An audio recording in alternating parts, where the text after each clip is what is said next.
Hi, I'm Heather James, conference producer at Technology Networks, and I'm here to introduce our final talk, Identification of Oncology Therapies via Transcriptomics, the next generation of precision oncology. I'm pleased to welcome Katherine Arline.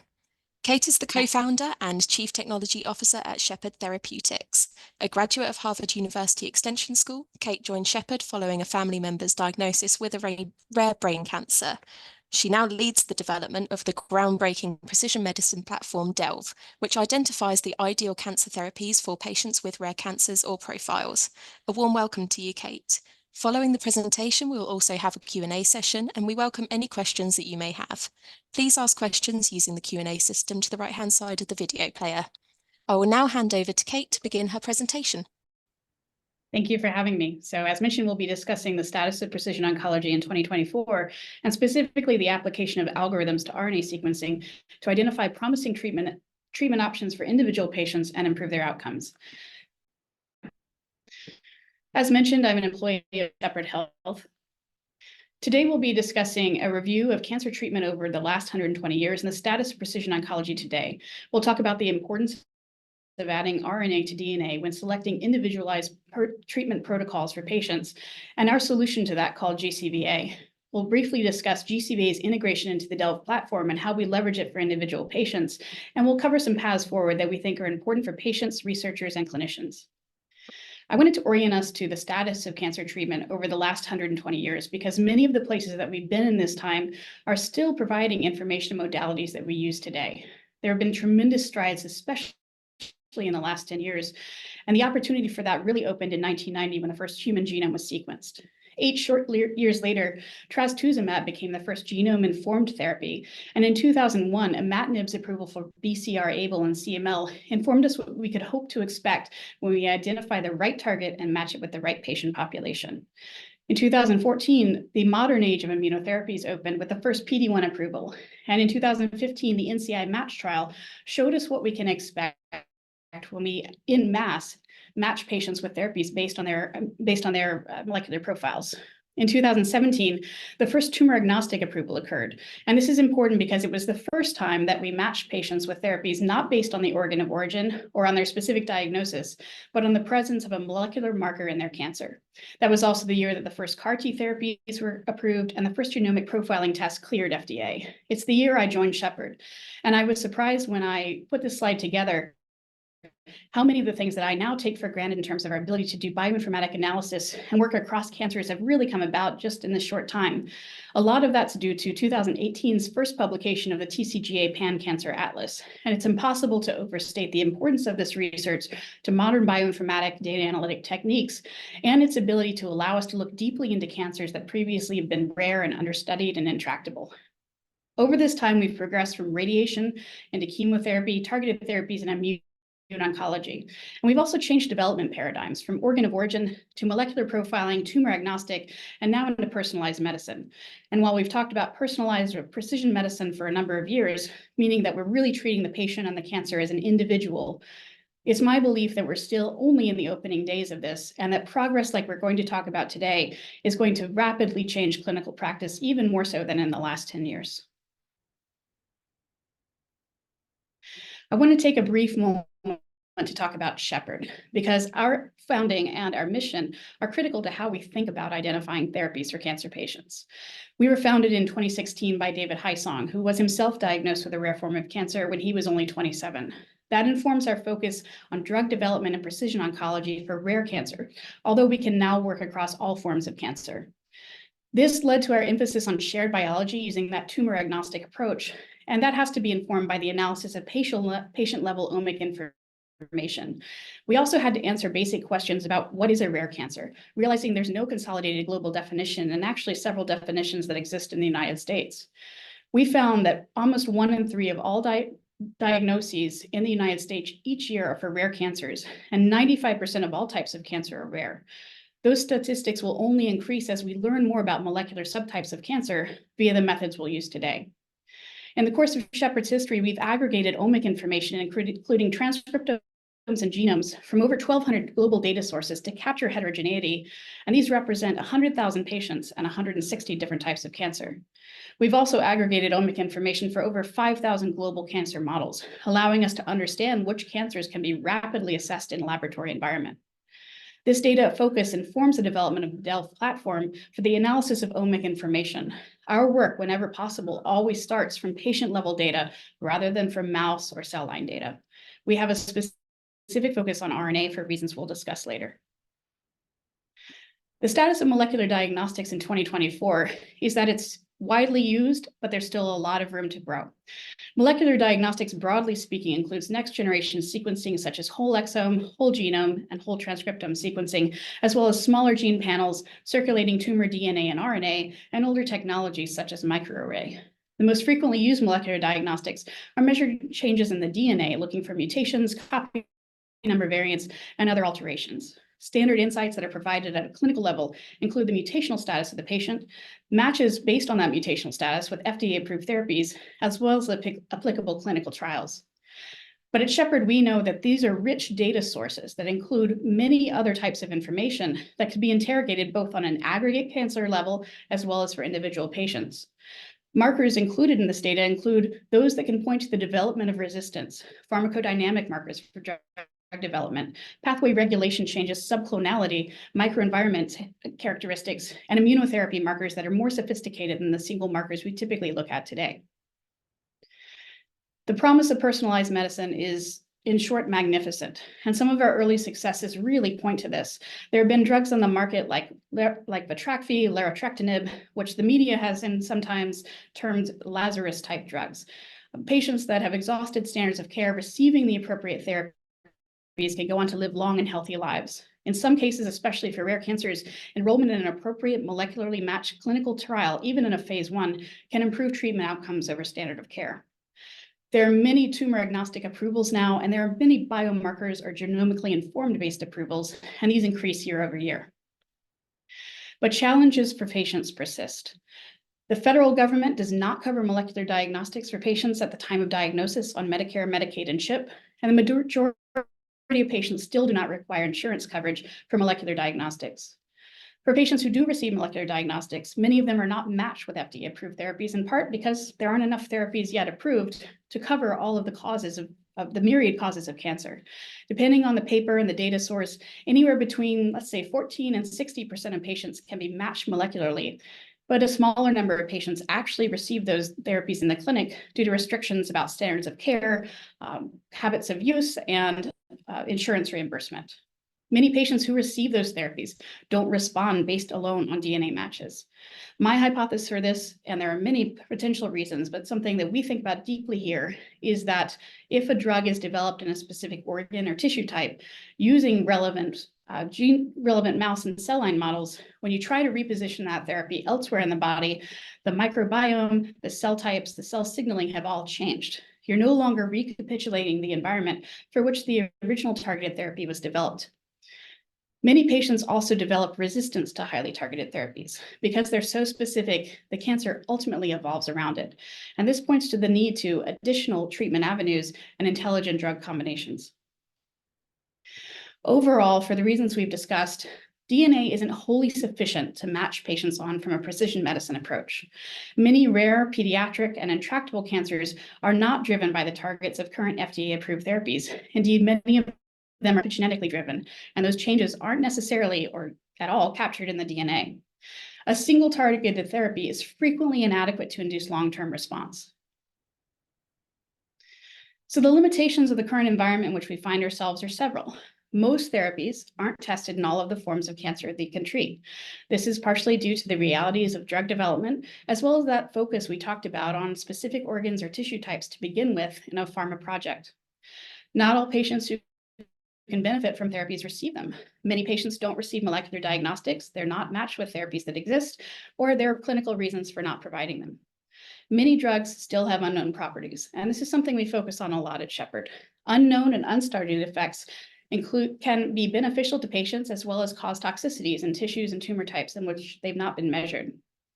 Some of these unstudied effects are actually therapeutically beneficial, and they're referred to frequently as, they're identified frequently in repurposed or repositioned drugs. Vitrakvi itself started as an anti-cancer medicine for cancer patients rather than an anti-tumor drug. And the other drugs like metformin and even aspirin have anti-cancer activity that can be therapeutically beneficial. So how do we identify these characteristics in other drugs in development, as well as drugs that are on the shelf right now? So our progress in personalized medicine has been nothing short of miraculous, especially in the last few years. But to truly progress into a personalized medicine age, we require additional types of data. From the focus on DNA, we can move into RNA, the proteome, metabolome, methylome, and many others that are familiar to people in the audience. Shepherd's focus at this moment is on RNA because it's a rich data source. If we want to back up a step and answer the question about why this is so important, let's consider that DNA is the blueprint for an infinite puzzle. Infinite cancers and dysregulations can be written from DNA. RNA is importantly a quantified, measurable data source. It provides solutions to mathematical questions that define that puzzle, and those mathematical questions are limited only by your imagination. Cancer complexity is captured in RNA more so than in DNA. So all of these attributes on the left are present and can be measured using analytic tools in the RNA.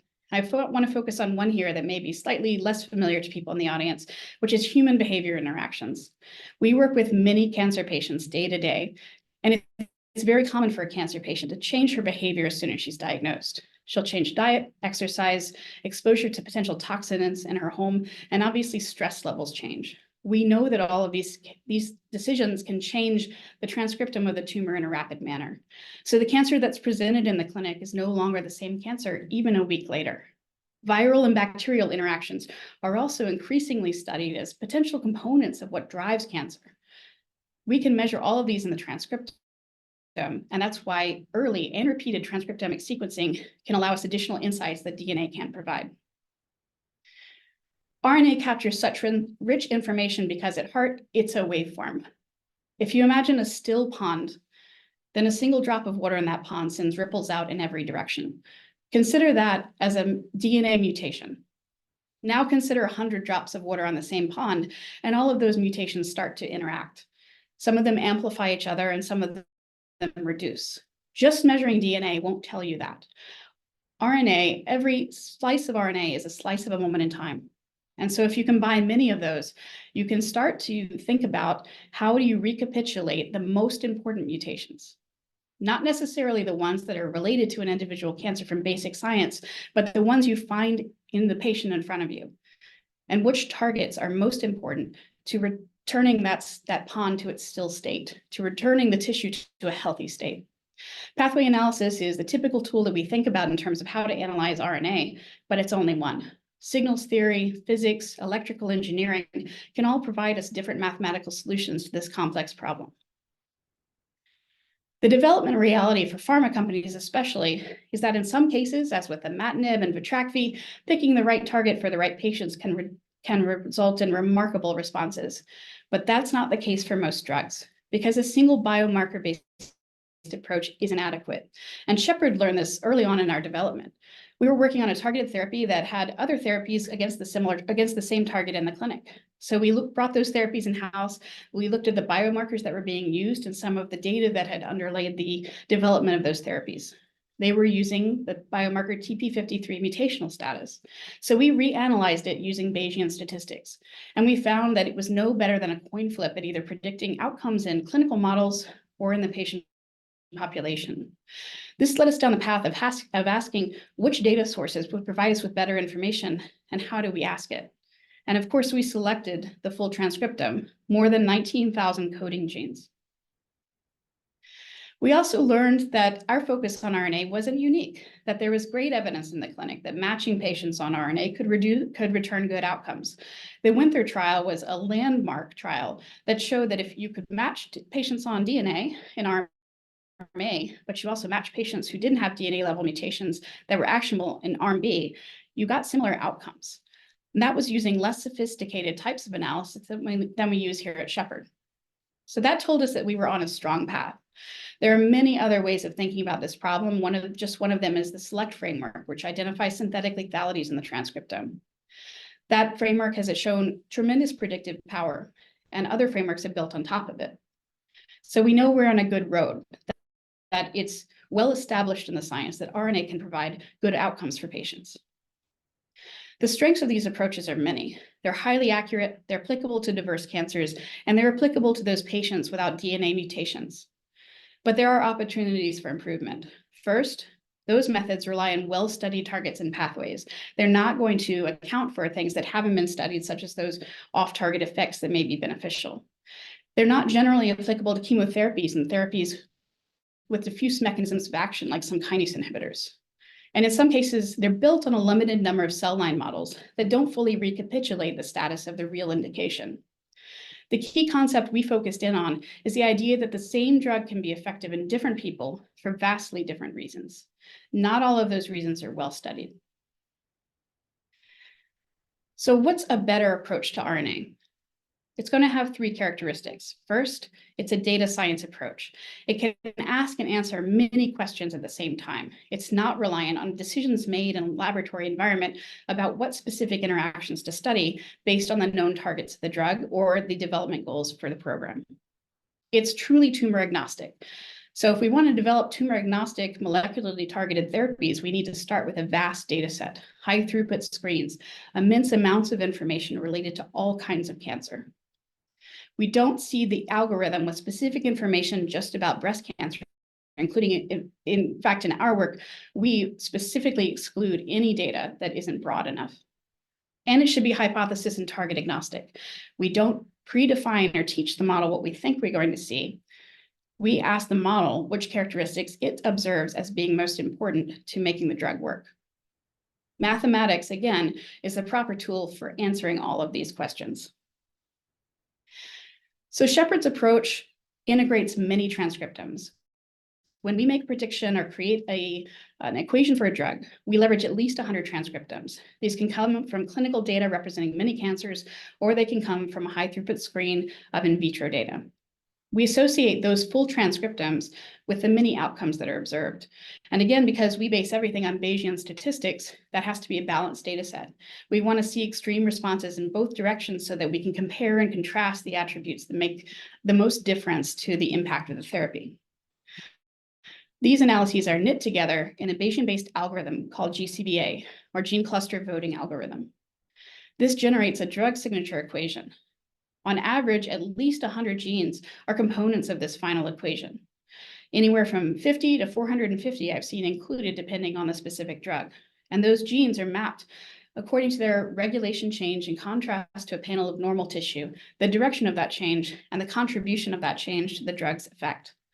This approach allows us to map the many, many reasons a drug may work for a specific patient or not work, even if the patient has the molecular marker the drug was developed for. GCVA leverages the characteristics of tumor-profiled bulk RNA to answer whether many possible treatment effects of a specific drug will be beneficial to an individual patient.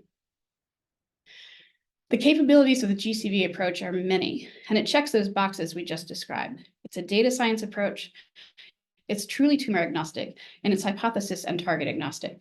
It leverages both on and off target effects of therapies, even the ones that haven't been formally studied.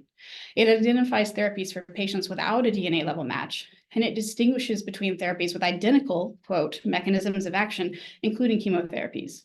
In fact, we know that therapies that are in some cases considered interchangeable in the clinic actually have very different contributing genes in a GCVA analysis, and they are predicted to work for different patient populations. This algorithm continuously learns. The aggregation of edge cases informs downstream use. So the more times that we run this algorithm on individual models or patient samples, the more intelligent it becomes, and the better able it is to define responses and resistance. And this algorithm can integrate non-oncology therapies with evidence for use in cancer, like statins.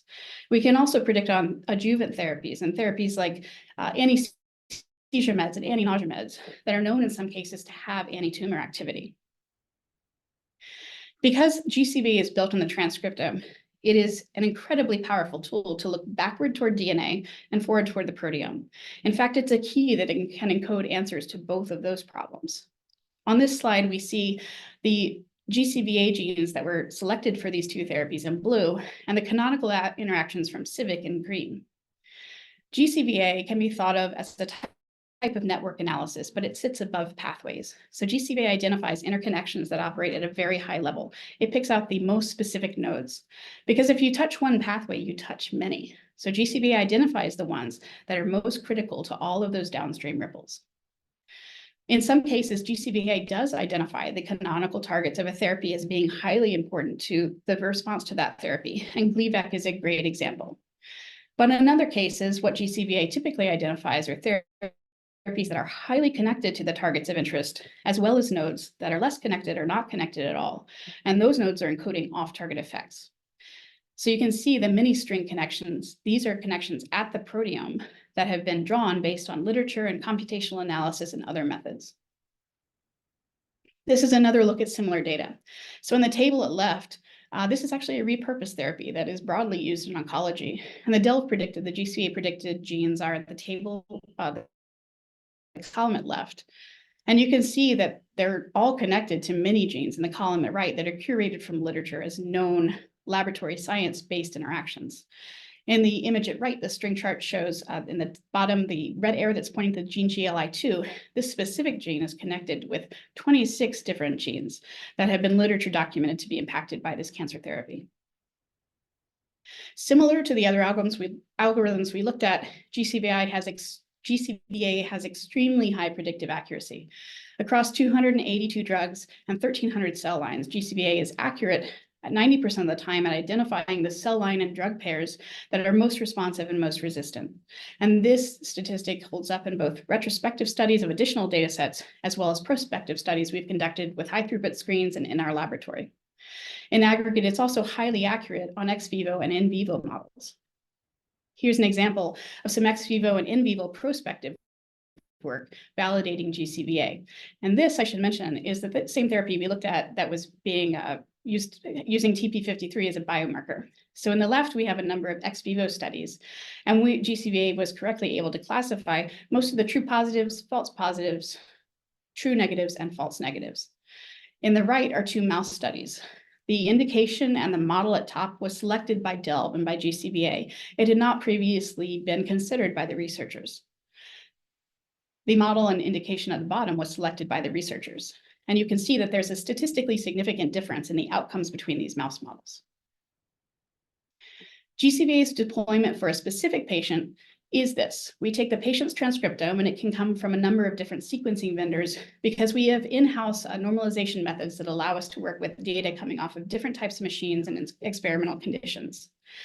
We run the transcriptomes around 450 different drugs in our library, and we're looking for it, the equation to say that the transcriptome under study, the patient's transcriptome, is an outlier.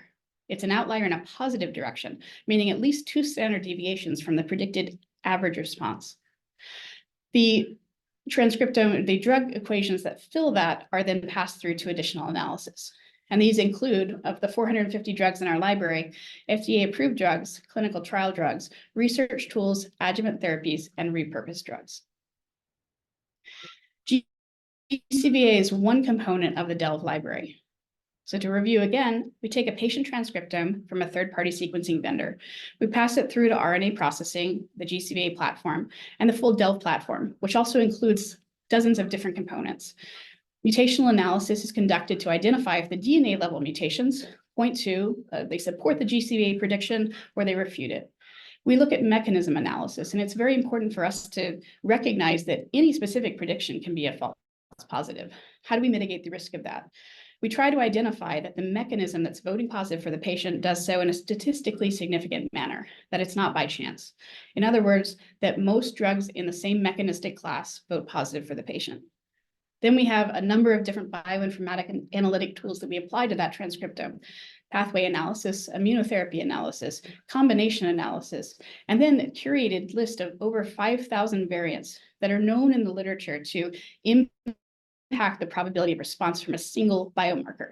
Now, we know, obviously, our deep belief is that single biomarkers are a weaker source of information than a complex GCVA signature, but we're able to provide all of this information to a clinician and reference literature that shows that the recommendation is supported or refuted by what's in known science. We also curate literature around each indication and standards of care.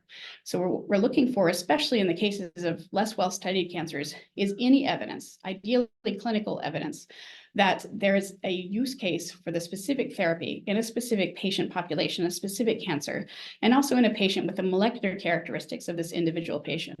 All of that is passed through to a decision science model. The final report looks like this. So this was a rare sarcoma patient, a highly rare cancer, and we actually identified for him 16 different therapies. These included FDA-approved therapies, some of which have known use cases in his indication, other oncology therapies of interest, which were both more general mechanisms, as well as highly specific targeted therapies. We identified that statins were all predicted positive for this patient, and that a couple of nutraceuticals also looked like they could provide benefit. We have 650 known oncology combinations in our library.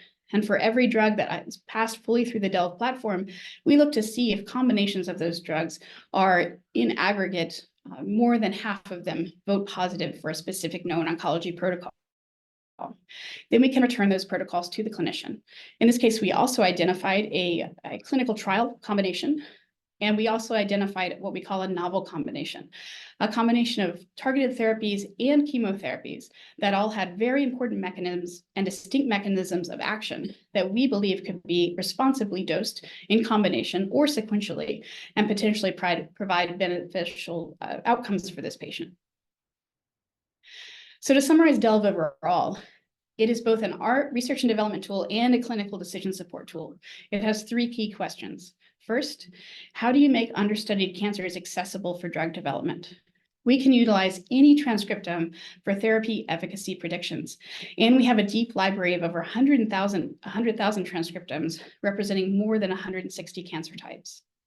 How do you exploit both known and unexplored drug mechanisms to find new uses for existing drugs?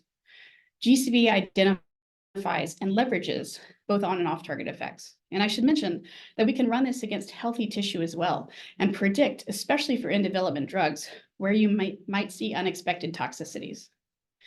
Third, how do you ensure every patient is matched with therapies, regardless of mutation status?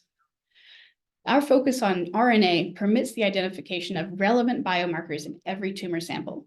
We have yet to work with a patient for whom we could not find FDA-approved therapies, even when other forms of sequencing analysis failed. We believe that there are 3 incredibly important steps to continue to push precision medicine forward. First is increased clinical level access to single-cell sequencing. This is massively important for cancers like glioblastoma that are highly complex, and this would allow us to permit cell-specific predictions and integration of game theoretic modeling. I'm very excited about this avenue as we continue to progress in this field in the next few years. Second, patient-level protein, metabolite, and other types of analysis. The accumulation of different data sources will unlock the keys to many rare cancers. And the more data is accumulated about a specific patient, the more highly specific and personalized a therapeutic profile can be for that patient in the clinic. And third, molecular diagnostics at the time of diagnosis. We believe that this is the most important change that can be made in the United States with the drugs that exist today to improve outcomes for hundreds of thousands of patients. Allowing patients to access these tools when they're diagnosed, as well as at relevant and critical moments in their cancer journey, will provide additional information for researchers, will fuel the development of sophisticated platforms like Delve, and it will improve patient outcomes today. Great, thanks. In summary, DNA-based therapeutic matching has been a major advance for patients over the last 10 years. RNA is a rich data source that encodes real-time complex interactions that result from both DNA-level mutations as well as cell signaling, the microbiome, and more. RNA can help guide therapeutic selection even for patients without actionable mutations like pediatric, rare cancer, and intractable metastatic cancer patients. SHEPHERD provides a robust solution to match patients with FDA-approved therapies by leveraging both the transcriptome and the genome. Preclinical validation, prospective and retrospective, has achieved over 80% accuracy. And RNA-based approaches in general can broaden access to therapies and inform drug development for the next generation of personalized medicine and targeted therapies. Now I'm happy to take any questions. Excellent. Thank you so much for that talk, Kate. It was a really interesting insight into that personalized medicine method. So, as with all the talks, we're likely going to have lots of questions from the audience, and I can see that we have had some already, so I'll dive straight in. So, the first one is, can you expand on your current role at SHEPHERD Therapeutics? Yeah, I'm happy to. So as I mentioned, I lead the Delve team here. So I've been here for 7 years, and it's been quite the journey working on both drug development and now in personalized patient platform.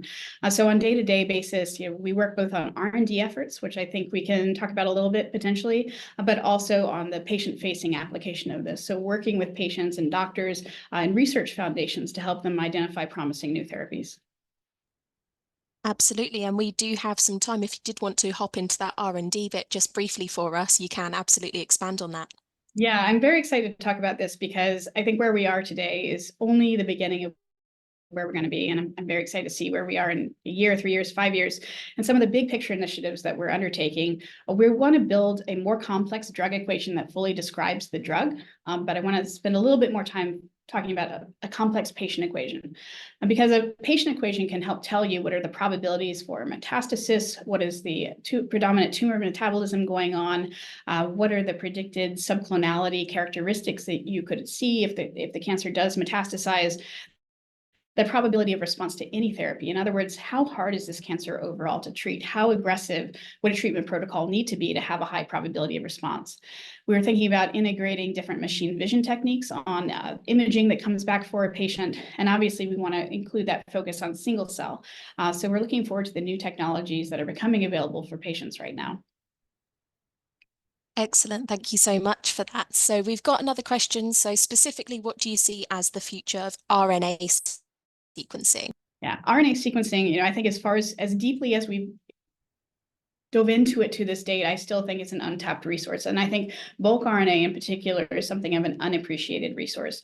I think one of the most promising avenues for immunotherapy research is the integration of deconvoluted RNA and that cell type pattern into the prediction for overall responses. And so you can get that from single cell as well, but the deconvoluted patterns are more accessible for patients right now. And we're working very hard on signatures that include pathway analysis, single markers that are far more sophisticated than PD-1, PD-L1 status, and the deconvolution patterns, and then testing those out. So you can think about, for some patients, for example, we'll get sequencing profiles in from multiple metastases. And by looking at aggregate of those metastases and then overlaying these more complex equations, we can say, what's the probability of the patient overall responding to immunotherapy as opposed to having one or two metastases respond either to immune therapy or a small molecule or another approach. Lovely. Thank you so much for that. And we do have one question. I think you touched on a little bit in your expansion on the first one, so I'll get specific with it. So we've been asked what's next in the development of these technologies for you. And maybe if we focus sort of what's your next short-term goal and what you think that's going to move through to in sort of the more long-term for you. Working on some approaches to transcriptomic plasticity modeling. So that's more specific around that idea of how can a patient be predicted whether she will respond to anything or to a specific class of drugs. In transcriptomic plasticity, we've identified some universal markers that occur across many cancer types, as opposed to some of the markers that are out there now that are for one or two different cancers. So SHEPHERD's approach overall is really focused on how do you find pan-cancer applicable ideas. And so that's certainly the case with our algorithms, and that's how we think about progressing in the future. Excellent. Thank you so much for that, Kate. But unfortunately, that is all that we have time for today. So any questions that we didn't have time to ask will be sent to Kate after the event. And unfortunately, that is it for this year's Cell and Gene Therapy Symposium as well. So as mentioned throughout the day, all of the talks from the event will be made available to view on demand for the next 30 days. You can access any of the talks through the same link that you used to access them today, and we'll be sure to pass on any further questions you submit through the system to the relevant speaker. And that just leaves me to say thank you again, Kate, and we'll see you all at our next online symposium, Innovations in Disease Modelling. See you soon.